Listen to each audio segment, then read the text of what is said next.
Cause I'm about to get in. I'm doing commercial real estate next.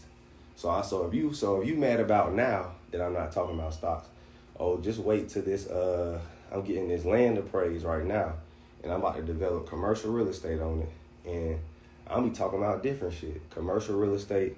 That's another thing, folks. Don't subject yourself to just one thing. Expand your horizons, diversify your portfolio.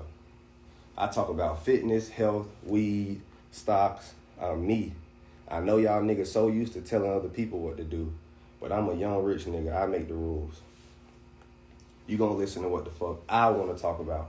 I want to talk about fitness and health right now. So you either gonna sit here and listen to it or get the fuck out. They always try to make everybody a fucking robotic bitch. That's America's favorite thing to do. Please be a robotic bitch. Everybody's supposed to, like, that was the old way. And some people still stuck on that old way. Being a robotic bitch. No life, no nothing. Just trying to wear a suit and tie all day and motherfucking pretend to be professional so they can impress white people. That's literally everybody's motto. Don't do that. You gonna piss off the white folks. Don't talk about that. You gonna piss off. You know what I'm saying? That's why I had to get out the army, because it was way too many black people acting just like that. Bro, don't do that. Don't do that. You see that white man over there? He gonna be mad. Don't do that. Don't do that. Live free, my brother. Free your mind. That's why I trade, so I could talk about what I want to talk about. If you want to get this free, comment trial. If you want to be able to speak freely, comment trial so I can help you out. But until then, you're going to always have a mindset of, I bet not say that. I bet not say this. I bet not say that. I remember them days where I used to have to keep my mouth closed. I can literally say whatever I want to say, but certain stuff I won't say. I won't say you can say whatever you want to say, but say it within the right guidelines. A lot of you would never know what true freedom feels like. I always got somebody dick up your butt. Every 24/7. Take the dick out your ass and learn how to be a man and get some money on your own so you can speak freely. I think this the reason I always been bad, because niggas been trying to tell me what to do my whole life. I think this the reason y'all make people like me. Y'all make bad people. I'm starting to think that. I'm like, why did I rebel so much? Because of motherfuckers like y'all trying to tell me what to do. Motherfuckers say, put on a shirt, do this, do that. And I'm like, man, I don't want to fucking do it. This is how you finesse the system. Have a nigga thinking I'm drinking like some fancy shit. I'm going to give y'all a hack. Sometimes you just got to goddamn, you know what I'm saying, put some goddamn. So now a nigga think I'm drinking this. You know what I'm saying? It's still water. So sometimes you could just get the same water bottle, just buy you one of these fancy ones, and to keep refilling that bitch and drinking that bitch around people. Yeah, nigga, I bought another one. Big money shit. Bought another bottle of water. Fancy shit. It's the glass.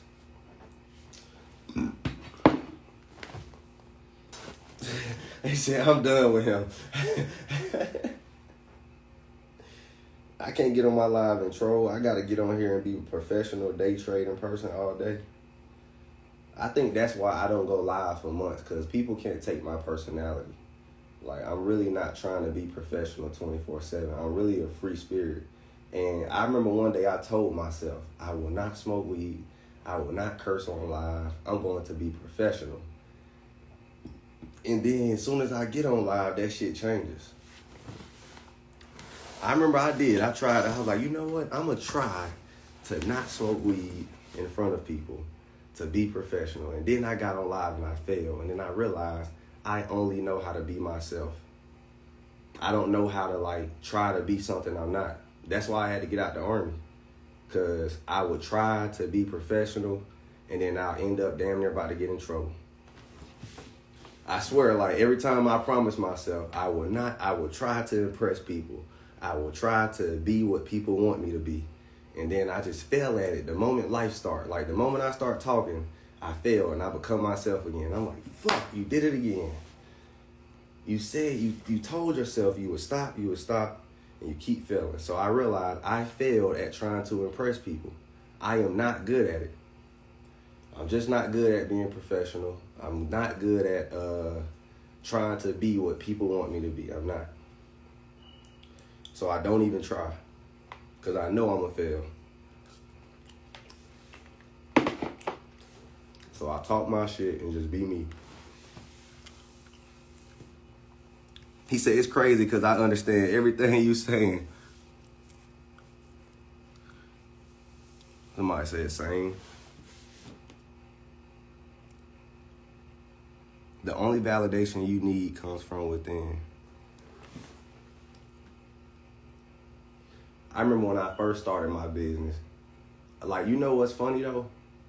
Listen, this is why I can barely trust people, because everything people told me to do, I did it my way. Like when I first came out, family member was like, how the fuck you gonna be an investor but you smoking weed? Nobody's gonna buy from you. Next thing you know, I explode better than the niggas wearing a suit and tie. And everybody shocked. They like, what the fuck is happening? He's on live, he's smoking weed. We got on this suit and tie. We can't get nearly the customers he getting. What's going on? And then everybody was like, well, we liked you because you was being yourself. And I was like, damn. And they're like, the other nigga over there pretending to be something he's not, and we could tell. And I'm like, damn. So you telling me you buying from me because I'm myself, and you don't care how I act as long as I make you money? And they like, pretty much. You know what people only really care about? I can have a whole fucking tattoo on my forehead, but as long as they account green because of me, they don't care. That I didn't know. I didn't know people only respect green. They don't really care what you do. They just want to know, can you make me money? But that's how I am. I am the type of person, you can have tattoos on your face, you could be anything, but if you know how to return me a profit, I don't care. I don't judge.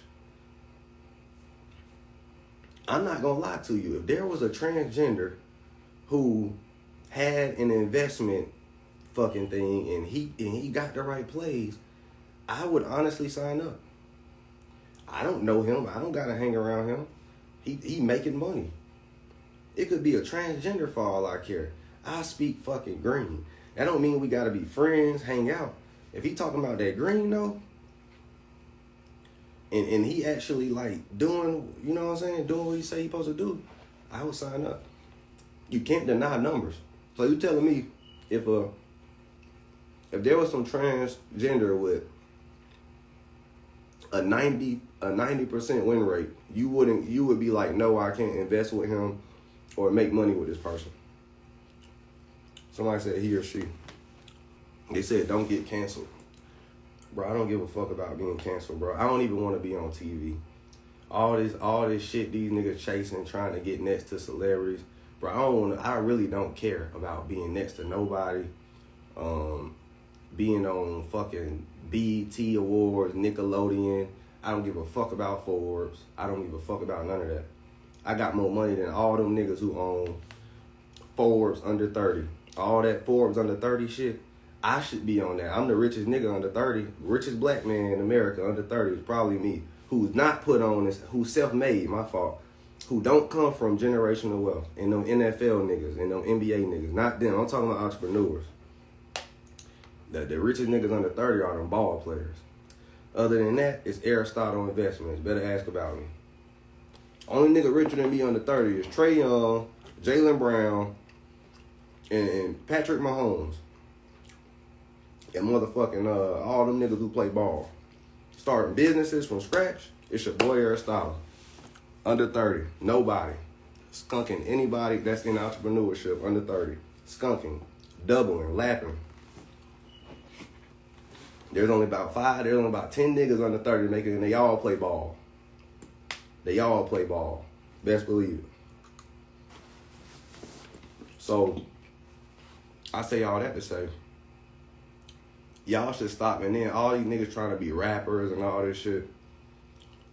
The thing I don't get to is people who don't watch their industry. I saw a guy trying to sell cars. And I'm like, if only he started this business in 2020. Did you know timing is everything? Did you know it's a time and a place for every era? Like, for instance, right now is the era of investing. Because 90% of black people don't know how to invest, about 95%, I can capitalize on this industry, right? Whenever 99% of people don't know something, you can capitalize on that industry. Or if 99% of people never experience something, whatever you are bringing. So let's just say you throw the best parties. If your parties are unique and give somebody a vibe, and 99% of people never got into it, they're going to try your product. I look at the game of the 90, what aren't the 99% doing? And I must provide that value and capitalize on that marketplace and advertise it as such. Getting rich is simple, but it's hard. The idea is simple, but the execution is hard. So I'm going to be honest with you guys. All of you have $1 million ideas. The execution is the hardest part of anything. Not everybody can execute, but I believe I won't say all of you, because there's some dumbass niggas in this live. I'm not going to lie to you. But, because some of y'all, for one, anybody who says, is it free, is already a dumbass. If you ever ask for anything free, I'm going to automatically assume you're slow. You already won't ever become a millionaire. I'm talking about even before the pandemic, I've never begged somebody for something free. I've never. So if you already expecting free shit, you will never you won't even make six figures. I'm gonna be honest with you. Anybody asking for free is a $50,000, $40,000 max nigga for the rest of your life. For the rest of your life, you will never amount more than shit than $50,000 until you get out of that mindset. If you already come in with the mindset that I don't need to invest shit, I'm going to ask and beg and hope people just hand me shit, you're going to fail at life. You won't have shit, and you're going to be a hater for the rest of your life, hating on people who got more money than you. You will be one of those niggas watching TV saying, look at that nigga, he can't dance. I ain't like you. Y'all the type of motherfuckers to watch the BET Awards and critique every performance. Those the broke niggas. To go watch, all y'all do is sit on TV and critique motherfuckers all day. Why he ain't do it for free? Well, if he got all that money, he could cure world hunger. Well, if he got this, he could do that. Yeah, well, if I had money, I would do this. I put all my niggas on. All my niggas will have a house and a car.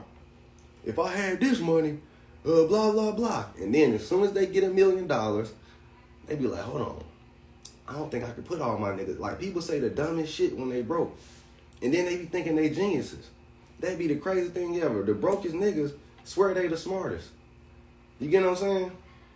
Well, why don't you take that $1 million and cure world hunger? Buy everybody a cheeseburger.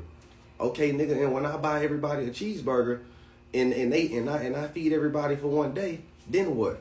Broke niggas always got weird solutions to everything. Well, why don't we go to Africa and do all this? Nigga never been to Africa. Don't even realize a lot of billionaires in Africa. It's a lot of shit going on. When you go to Africa, you're going to realize that niggas in America are not responsible for saving Africa. Did you know that? That's a lie. Did you know we've been lied to for 20 years? They've been having us thinking it's American niggas who can save black people. Do you know who can only save black people? Africa. In fact, if Africa becomes a world superpower, it'll help niggas in America.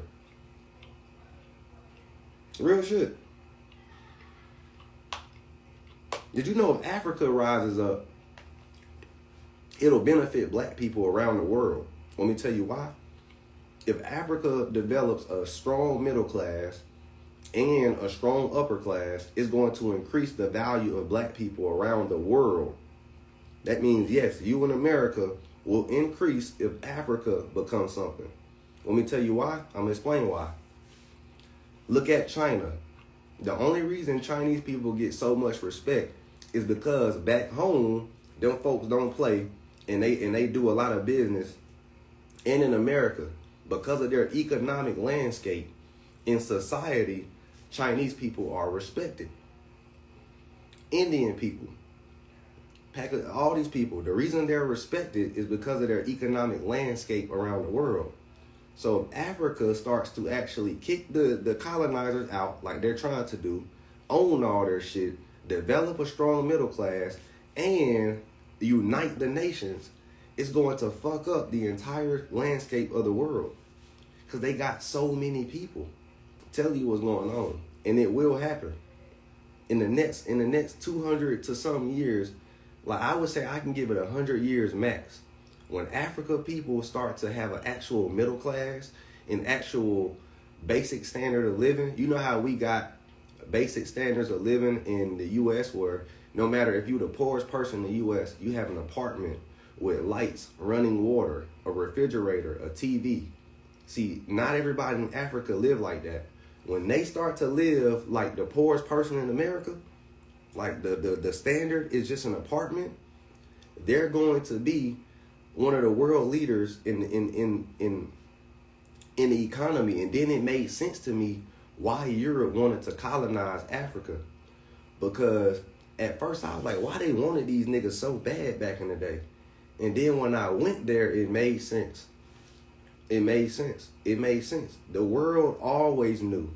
Everybody around the world, no matter where the Europeans, the Asians, the Indians, everybody knew we must control these niggas. Because if these niggas get loose, it's a wrap. So history repeats itself, right? Believe it or not, before colonization, Africa was the most lit continent on the planet. Before colonization, we talking about before slavery, colonization, all of that. It was Africa. Africa was like what America is today, back in the day. So remember that was thousands of years ago.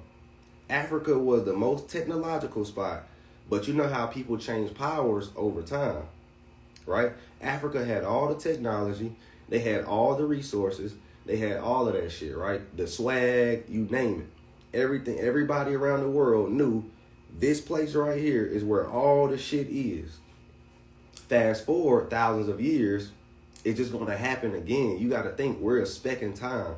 So for all of you thinking that the world is going to be just like this for the next thousands of years, is not. The term history repeats itself is for real. I'm telling you what's going to happen. When Africa gets a strong middle class is what drives every economy. The reason why the U.S. is so strong is because of basic standards of living and a strong economy. Well, a strong middle class. The middle class drives America. Without a strong middle class, there is no buyers. That's the reason why Africa is going to, because once everybody start getting money, they provide jobs for each other, things like that. And the reason why the U.S. is so strong too is because we provide jobs for each other. We literally have, like, you got to think, in Africa, there aren't enough jobs to support everybody there. In the U.S., it's enough jobs to support everybody. It's enough money in the U.S. for everybody to eat.